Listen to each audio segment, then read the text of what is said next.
Bonjour et bienvenue sur la chaîne Veritas Gallica.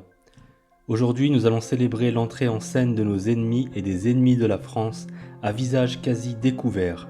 Car voilà des années que les gauchistes, larmes à l'œil et voix tremblantes, nous expliquent que le grand remplacement, le choc civilisationnel, sont des théories de l'ultra-giga-droite raciste qui stigmatisent les Français issus de l'immigration en leur faisant porter la responsabilité d'une guerre de civilisation. Mais aujourd'hui, nous avons la parole d'un champion de la branche indigéniste de la France insoumise. Un champion indigéniste qui tient des propos très intéressants à analyser. Pourquoi ces propos ? Pourquoi maintenant, après avoir passé des années à pleurer à chaudes larmes sur le racisme à la moindre évocation d'une revendication communautaire ? Et quelle attitude et réaction à apporter à cet état de fait ? Je tenterai de répondre à tout cela en analysant la vidéo. Je remercie la page French Carcan pour la diffusion de l'extrait. Commençons déjà par dire 2 mots sur celui qui parlera dans le cadre de ce qu'il me semble être une table ronde des militants indigénistes de la France insoumise.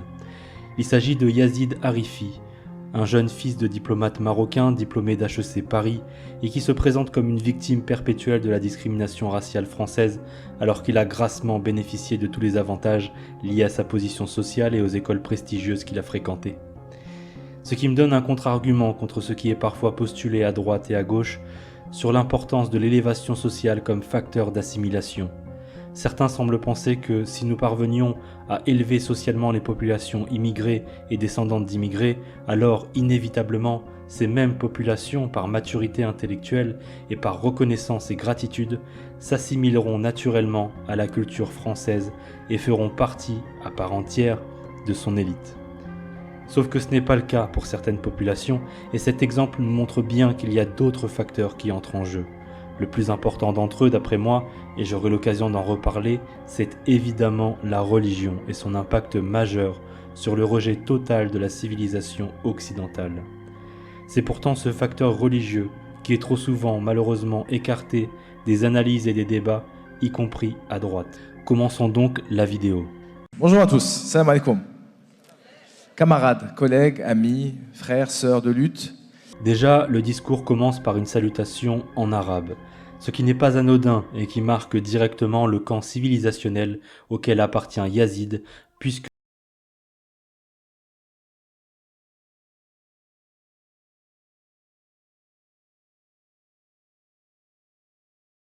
Je vous parle dans un contexte qui est celui, je pense, d'une bascule civilisationnelle. Nous vivons la fin d'un monde, celui que l'Occident s'est employé à bâtir au cours des 5 derniers siècles.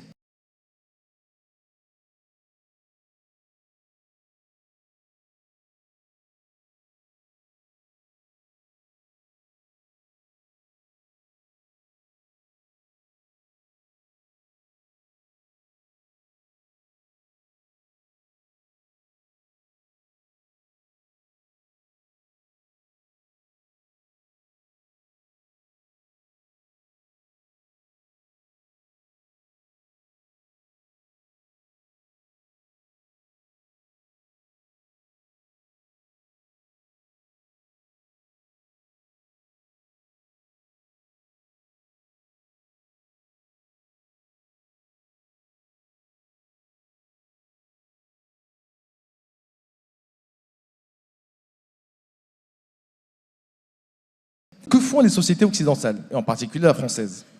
Elles se raidissent, elles se rabougrissent, elles se replient sur le socle racial, le socle national, le socle martial.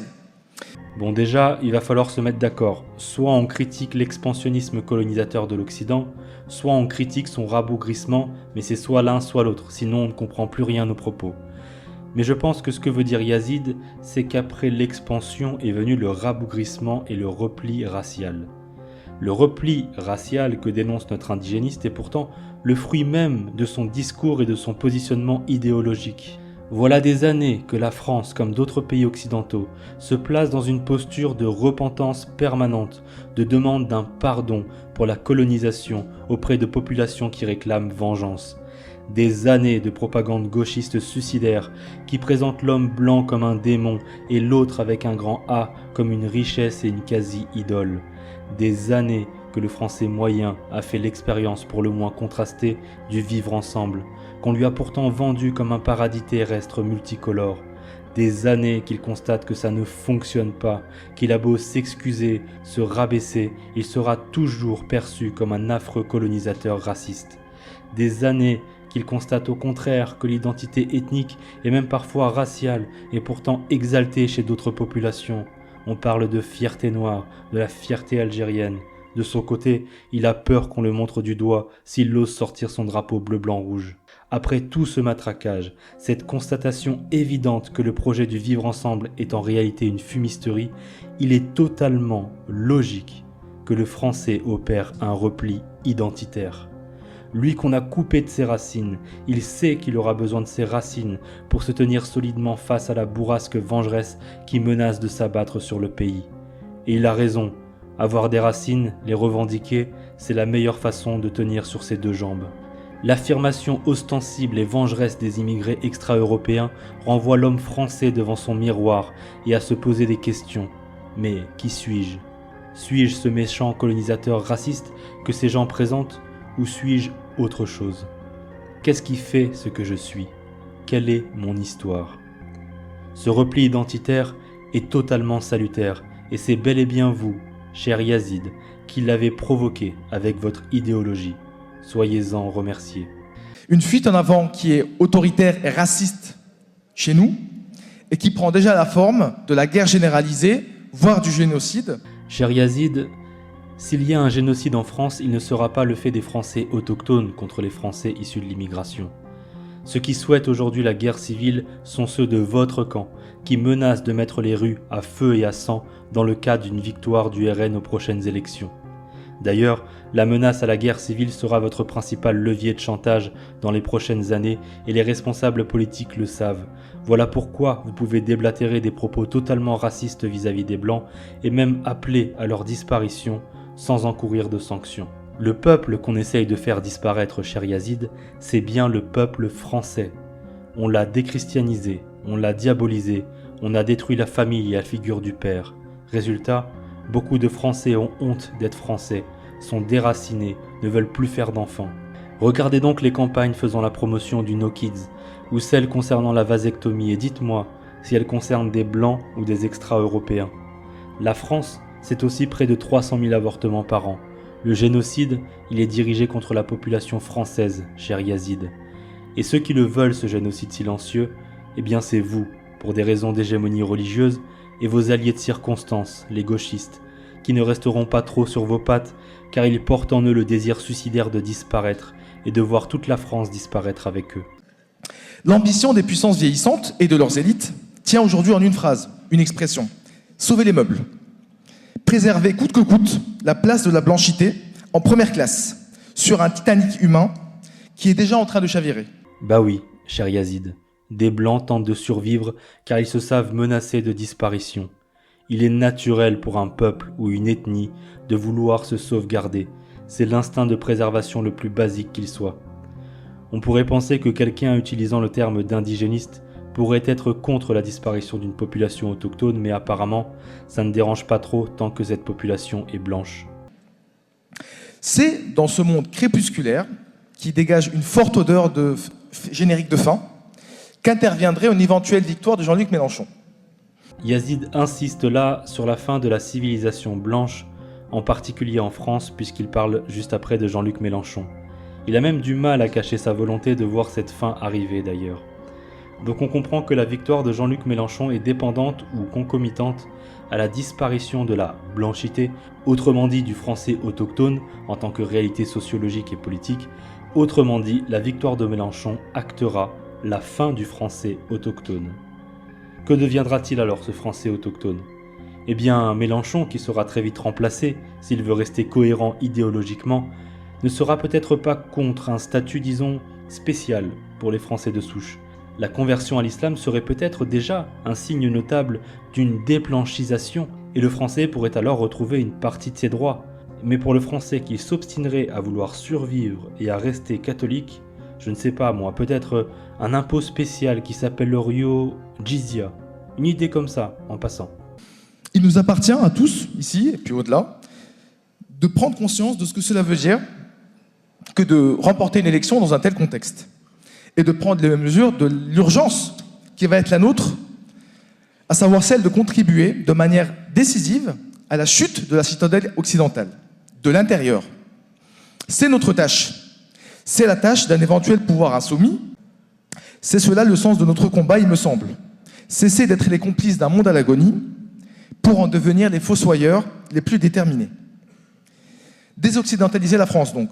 Voilà notre priorité politique. Je ne vois pas comment on peut faire plus clair que ce propos. Je répète, le but que Yazid et ses camarades se sont fixés, c'est de faire chuter la citadelle occidentale de l'intérieur, désoccidentaliser la France. Autrement dit, infiltrer les partis et associations politiques pour faire chuter la France et son identité de l'intérieur, en être des fossoyeurs. Les mêmes qui pendant des années ont pleuré des litres de larmes victimaires dévoilent aujourd'hui un visage revanchard qui veut détruire la France de l'intérieur. Mais pourquoi ce revirement ? Eh bien parce qu'ils savent maintenant qu'ils ont la possibilité d'accéder par procuration au pouvoir. Ils savent qu'ils sont gagnants, quoi qu'il arrive, dans le cas d'un second tour entre Marine Le Pen et Jean-Luc Mélenchon. Si Mélenchon gagne, il sera forcé par la frange indigéniste de son parti de mettre en place le programme de revanche postcoloniale et islamique. Mélenchon étant un traître sans aucune dignité, il est logique qu'il accédera à leurs demandes pour maintenir une apparence de pouvoir. Si Marine Le Pen gagne, alors l'ensemble de la France insoumise, et peut-être même une partie de la gauche dite républicaine, appellera à la révolte populaire, et là, cher Yazid, nous verrons des pillages et des meurtres de masse des Français autochtones suspectés d'être électeurs de Marine Le Pen, un massacre ethnico-religieux déguisé en révolte politique et populaire.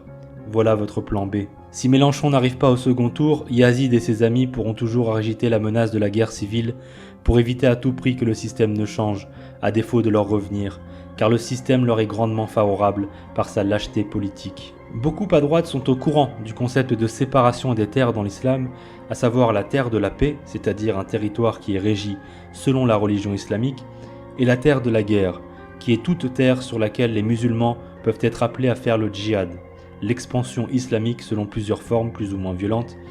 Le djihad est un vaste sujet en lui-même et nécessiterait une vidéo entière, mais voilà pour résumer.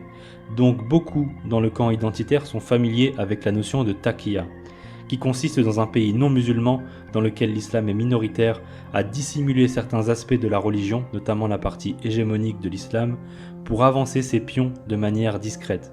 D'ailleurs, l'islamisation dite par le haut, c'est-à-dire par l'accès aux élites intellectuelles et politiques, est la marque de fabrique du djihad utilisé par les frères musulmans. Yazid en est un exemple frappant, diplômé de grandes écoles françaises, fils de diplomate et ayant un poids politique important au sein de la France insoumise. Ce qui ne veut pas forcément dire qu'il appartient aux frères musulmans, je précise. Toujours est-il que beaucoup pensent qu'il faille attendre que l'islam soit majoritaire pour voir des musulmans réclamer la direction de la France. Sauf que ce n'est pas le cas. Ce sont en réalité les minorités qui se savent grandissantes et qui sont intolérantes qui arrivent à imposer leur idéologie à la majorité. Par exemple, on imagine qu'il y a dû y avoir une vague islamique extrêmement importante en Andalousie pour que le pays tombe sous domination musulmane, alors que pas du tout. Dans certaines villes, on comptait 10% de musulmans et pourtant, c'est l'islam qui dominait et qui imposait sa loi grâce à la lâcheté et à la complicité active de certaines élites de l'époque. Les musulmans, ayant un poids politique et démographique de plus en plus important, savent qu'ils peuvent aujourd'hui avancer de plus en plus à découvert, quand bien même ils ne seraient pas majoritaires sur l'ensemble du territoire. La victoire de Jean-Luc Mélenchon est une opportunité en or pour mener à bien un projet politico-religieux et imposer l'islamisation de la France.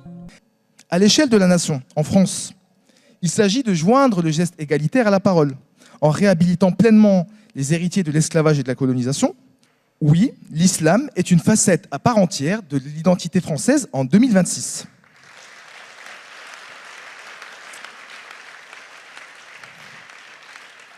Et à ce titre, c'est tout le logiciel de laïcité islamophobe, producteur d'apartheid et de stigmatisation, qui doit être mis à bas et repensé pour que plus jamais dans ce pays, l'éviction des musulmans de l'espace public et de la vie publique en général ne puisse se donner des airs de combat progressiste, de libération de l'indigénat arriéré.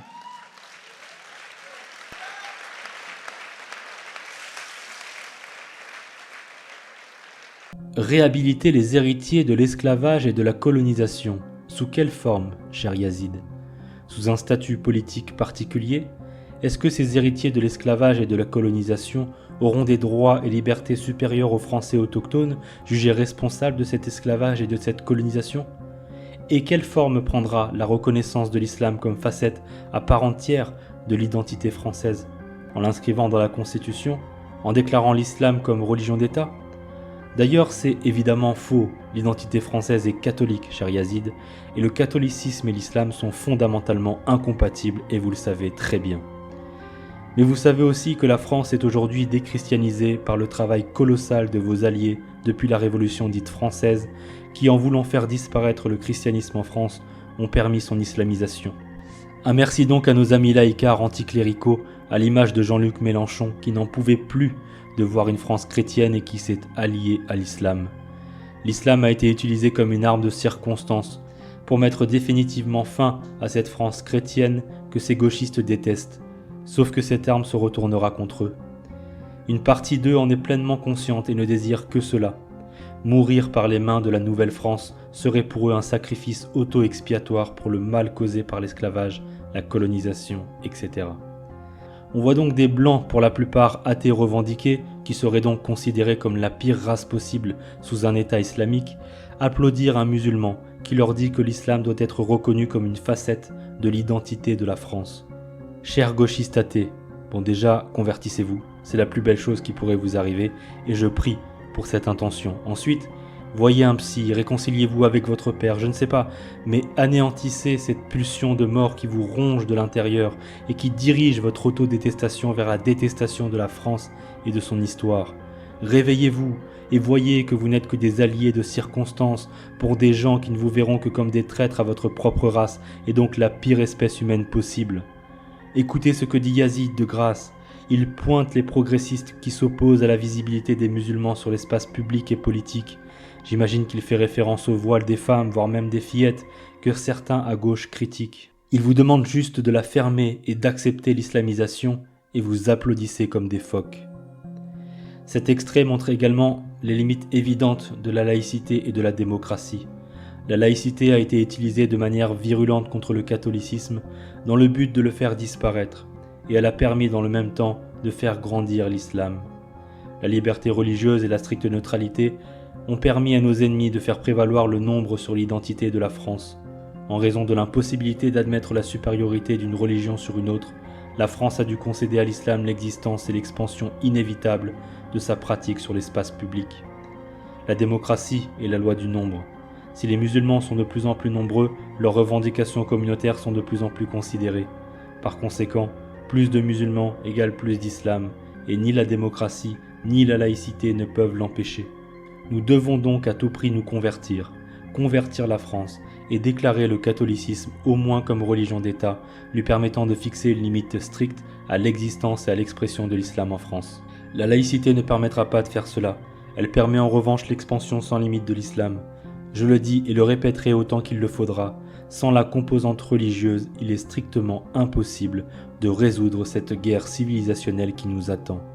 Personne ne sera prêt à mourir pour les pseudo-valeurs de la République, de cette République qui a directement permis l'islamisation de la France. Cessons cette folie, redevenons catholiques et réimmigrons tous ceux qui sont venus pour infiltrer nos institutions en vue de les islamiser. Ils seront ravis de rejoindre des pays dans lesquels seront appliquées les lois de la charia. Je n'irai pas plus loin dans l'analyse de la vidéo, mais Yazid parle ensuite de la police qu'il voudrait décoloniale, là encore. Plaide-t-il pour un statut particulier pour les anciens colonisés, des traitements de faveur, je n'en sais rien. Ensuite, il nous parle du fait qu'il faut mettre fin aux clubs d'influence de riches, etc. Club de riches blancs, évidemment, car l'influence très riche et tentaculaire des Saoudiens et des frères musulmans, j'imagine que ça ne le dérange pas tant que ça. Voici donc le propos limpide, qui est ni plus ni moins qu'un appel à la guerre. Une guerre qui prendra la forme d'une prise de pouvoir par le biais de la France insoumise ou d'une révolte ethnico-religieuse en cas de victoire de Marine Le Pen. Préparons-nous donc à cela et ne nous laissons pas disparaître, ni physiquement évidemment, mais ni politiquement non plus. Le repli identitaire n'est pas tant un vœu qu'une nécessité, car ce sera eux contre nous. D'ailleurs, les vidéos aujourd'hui de ce même événement circulent avec des intervenantes qui disent clairement que ce sera eux contre nous. Prions donc pour nos ennemis, pour leur conversion, spécialement pour les gauchistes, afin qu'ils ouvrent enfin les yeux et qu'ils cessent de participer activement à la destruction de la France. Recourons au chapelet pour la conversion de la France. D'autres déclarations de ce genre vont se multiplier d'ici 2027. Ils se radicaliseront et se feront de plus en plus menaçants. N'ayez crainte, la France catholique renaîtra des cendres de la République traîtresse et le Christ roi sera à nouveau proclamé et loué en terre de France. Cœur sacré de Jésus, sauvez la France.